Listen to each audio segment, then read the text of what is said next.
Oi pessoal, tudo certinho com vocês? Eu espero que sim.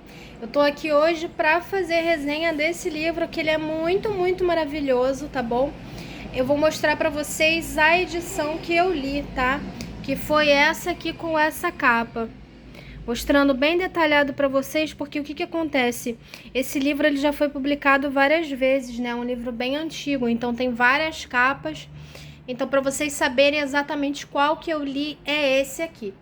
O livro ele se chama Carmila, a Vampira de Karnstein, é do autor Sheridan Le Fanu e o ano de publicação dele, gente, é 1872. Essa daqui é uma edição especial, tá bom? Mas ela possui capa comum.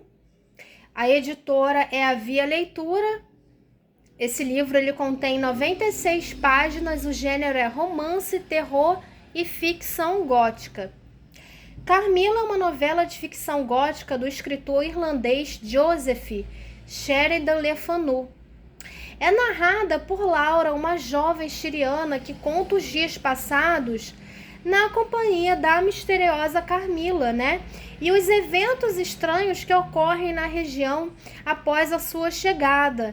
A hóspede inesperada, entretanto, despertará os sentimentos amorosos da jovem Laura, né? Ao mesmo tempo que lhe causará certo terror ao trazer de volta, né, antigos pesadelos de sua infância. A Carmila é um conto sobre sedução, horror, criaturas ancestrais e o despertar da maturidade, né? O amor e a repulsa. Gente, eu achei muito interessante esse livro. Eu vou contar um pouco mais da história dele, mas antes eu vou contar aqui as curiosidades que eu achei super incrível. Foi o primeiro, né? Livro de vampiro do mundo. Sim, gente, a Carmila é a primeira vampira do mundo. É tipo a mãe dos vampiros, né? As pessoas costumam falar que o Drácula de Bram Stoker é tipo o pai dos vampiros, mas muita gente não sabe que a Carmila veio, se eu não me engano, 15 anos antes do Drácula de Bram Stoker. Deixa eu ver aqui se eu anotei exatamente a data. Não, eu coloquei aqui no papelzinho, só que foi inspiração. Mas pelo que eu estudei, gente, além dela ter sido a primeira vampira, né? Ela também foi um romance lésbico na época vitoriana. Então você imagina uma época que o pudor era uma coisa assim super em alta, né? Se falar no romance, né, de vampiro, ou seja, que era uma criatura que não era falada na época, né? Até existiam lendas e tal, mas assim, não existia um livro específico, né, de vampiro. Esse foi o primeiro, né? Que por sinal inspirou o Bram Stoker a construir o personagem o Drácula, né? Então todas as características principais de vampiro, né? De ter o dente afiado, a pele mais pálida, não poder sair no sol, todas essas características, tá? Veio de Carmila, seguido por Drácula, né? Que viraram, tipo assim, os pais, né? Dos vampiros, né? Até hoje. Eu acho isso muito incrível, né? E acaba sendo uma influência, né? Em musicais, séries e cinema, né? Até hoje tem várias adaptações. Por sinal, eu achei muito legal, gente, que uma vez eu tinha um DVD antigo, né? Eu fazia coleção antigamente de DVDs. E aí eu tinha uns DVDs antigos de filmes de vampiro, né? Eu tinha um que se chamava Condessa de Sangue e um outro que eu não tô lembrando o nome agora, mas que era muito interessante e que, na verdade, contava a história da Carmila, né? E aí eu achei, tipo, muito legal. Era uma vampira super sexy. Se vocês pesquisarem aí, DVDs, filmes antigos de vampiro, né? Por sinal, esse filme que eu tô falando é dos anos 70, acho que saiu... Não sei se ele é de 72 ou 77, porque teve 2 filmes com a mesma atriz, se eu não me engano. Uma loira muito linda, gente, super sexy. Então, assim, esse livro foi um livro totalmente inovador, né? Por ser o primeiro de vampiro, por estar falando, né, de romance lésbico. Gente, agora eu vou falar um pouquinho, um resumo da história para vocês entenderem todo o contexto, né, de Carmila. Bom, o livro, gente, né, ele passa na história de um lugar assim mais isolado e extremamente frio, assim, de montanha. Deixa eu ver se eu anotei aqui o nome do local para vocês. Não, só tá dizendo aqui, né, da região mesmo, né, da chegada da Carmila, que foi a sinopse, né, do livro que eu li para vocês. Mas, enfim, eu acho que o nome do local é Estévia, não tenho certeza, eu acho que é Estévia. E aí, gente, a Laura, ela morava sozinha com o pai dela. E assim, ela era uma jovem muito curiosa, tinha vontade de fazer amigos e tal, mas ela era muito presa em casa, até porque naquela época não era muito comum as mulheres ficarem andando à toa por aí, né? Ainda mais as que queriam ter um bom casamento, tudo mais, o que o pai desejava para ela, obviamente, quando ela tivesse uma idade adequada para se casar. E aí ela fica muito triste porque o pai dela ficou falando, né? Que uma conhecida iria mandar a filha para passar uma temporada com ela. E aí ela pensou, nossa, vou fazer uma amiga e vai ser legal e tudo mais, sendo que essa moça acaba morrendo, né, de uma forma misteriosa, ninguém entendeu, a garota estava bem, morreu do dia pra noite sem ninguém entender nada. E aí, gente, ela fica muito triste e tal, ela começa a fazer passeios no campo sozinha e tudo mais. Até que começa uma série, gente, de pessoas morrendo na cidade dela, sem causa aparente, entendeu? As pessoas começam a sentir fraqueza, começam a ficar pálidas, começam a aparecer marcas roxas no corpo da pessoa e todas em menos de uma semana elas morrem, né? A variação aí é sempre entre 3 e 7 dias no máximo, elas morrem.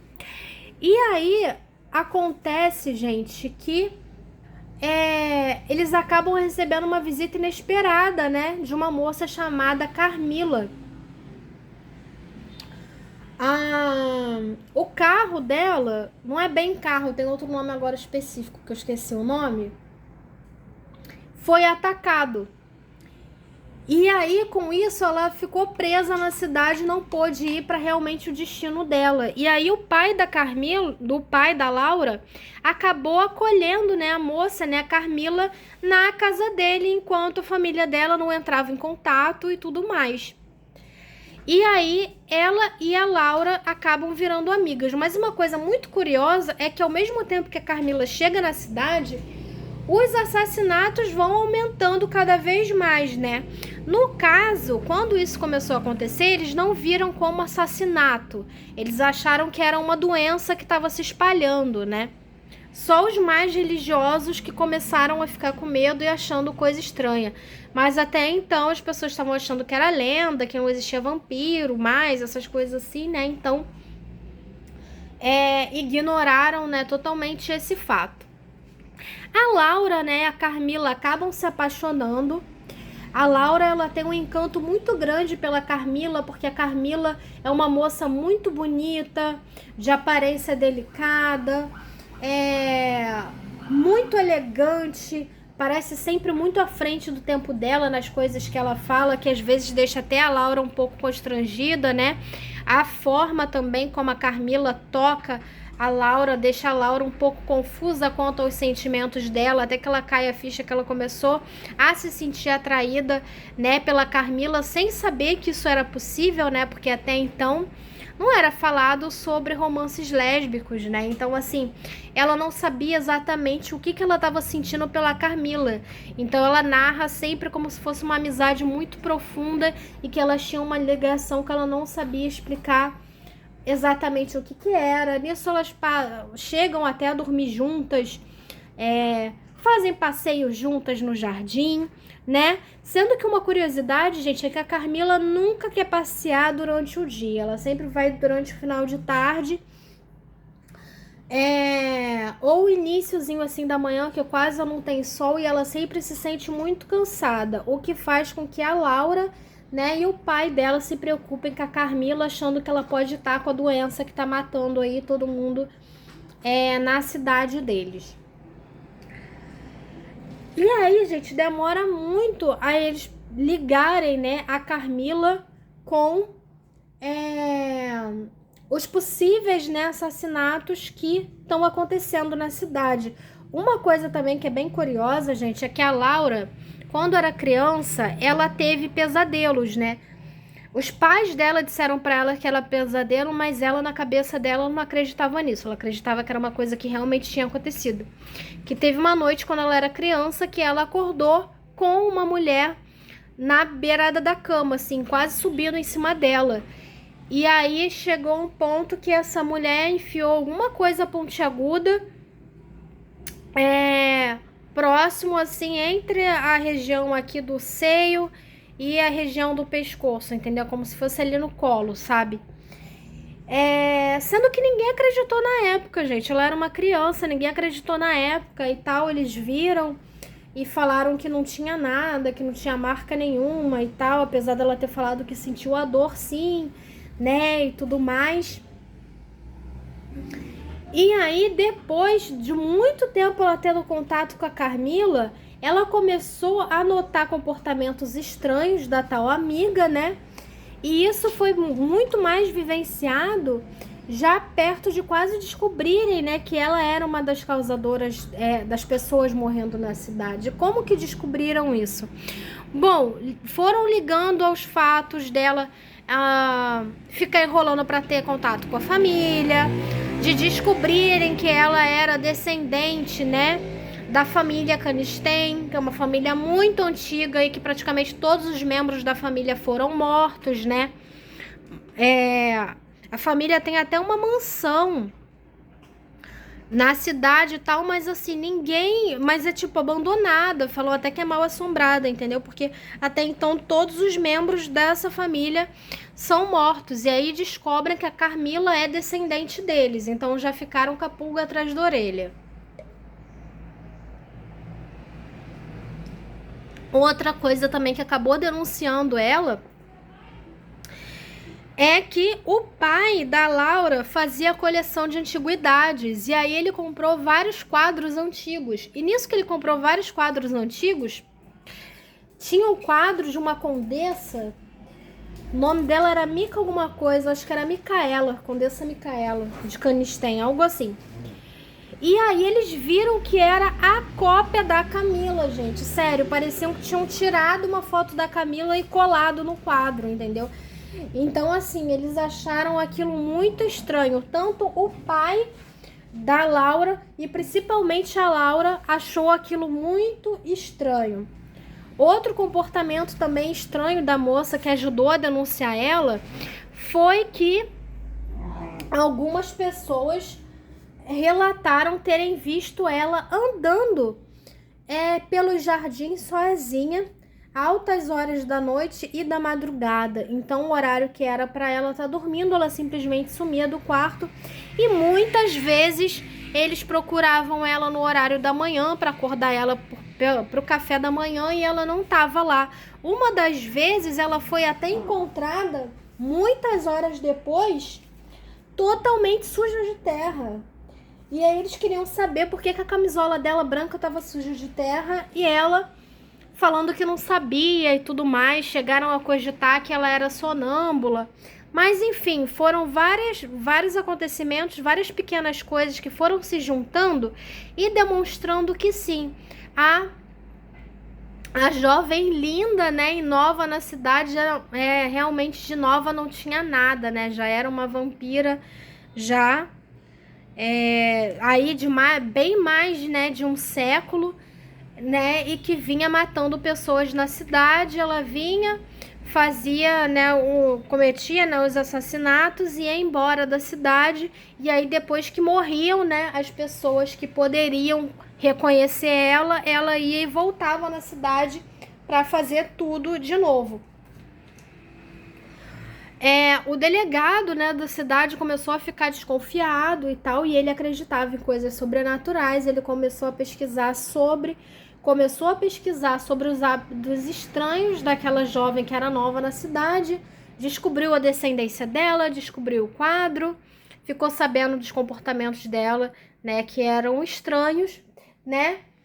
E aí, gente, ele descobriu que há cerca de quase um século, teve um homem que trabalhava com a investigação dos assassinatos que tiveram na cidade na época. Eles acharam um livro antigo, né, que era uma espécie de diário policial. E aí, nesse diário, estava contando, né, que a Carmila era uma vampira e que ele não denunciou ela pelo fato dele ser apaixonado por ela, né? No caso, esse homem, né, da justiça que morreu há muitos anos, ele acabou deixando esse diário que foi encontrado e aí foi confirmado que sim, a Carmila era, né, a Condessa Micaela, e aí começaram a caçada para poder matar ela. E aí o final do livro eu achei bem triste, porque a Carmila morre, ela é assassinada, né? Eles descobrem, né, que onde seria o túmulo dos familiares dela, na verdade, tinham outros vampiros além dela na cidade. Eles matam, né, esses vampiros com o que a gente conhece, né, que é a estaca no coração, arrancar a cabeça e colocar fogo para ter certeza que realmente não vai voltar, né? E aí é muito triste porque quando eles chegam lá para poder caçar a Carmila, ela não sabe, né, do que tá acontecendo, apesar dela perceber a movimentação estranha na cidade e tal. E aí caçam ela igual um bicho, sabe? Assim, nos arredores da casa. A Laura fica assim... A Laura fica tão... Sabe quando você fica sem reação, que você fica sem atônico, que você não acredita no que você tá vendo, né? E aí ela vê o assassinato da Camila e eu achei essa parte, assim, muito pesada, sabe? Muito triste, né? Ela chega a tentar se defender do homem e tal, e aí as outras pessoas que estão assistindo começam a ir pra cima dela também, porque veem que ela tem uma agilidade em correr e uma força que realmente não é humana, e muito menos para uma jovem tão delicada quanto ela, né? A ponto dela conseguir segurar a mão de um homem extremamente forte, conseguir segurar um machado, né? Uma mulher nunca conseguiria levantar aquele objeto com tanta facilidade. Mas, infelizmente, ela é morta decapitada e tal, e depois colocam fogo no corpo dela. E aí, gente, o livro, né? Ele é todo escrito em forma de memória, ou seja, você não lê o livro com os acontecimentos, com as coisas acontecendo no tempo real que você está lendo, sabe? É tudo fruto da memória da Laura, que descreve todo o terror que ela passou naquela época, sabe? Que aconteceu aquilo tudo. Passaram-se anos e ela realmente ficou tanto traumatizada com todos aqueles acontecimentos, e ela nunca esqueceu a amada dela, a Carmila. Bom, eu espero que vocês tenham gostado da resenha de hoje. Não esquece de curtir o vídeo, compartilhar com amigo, amiga que gosta desse tipo de conteúdo, tá bom? E me seguir no canal, porque vocês seguindo o canal, vocês apoiam, né, o trabalho que eu tenho feito, né? É retribuição de vocês pra mim. Eu fico muito feliz com isso, com o canal crescendo, porque aí eu sei que as minhas resenhas chegam a muito mais pessoas, né? E aí eu tenho o meu trabalho também reconhecido. Beijos e até a próxima!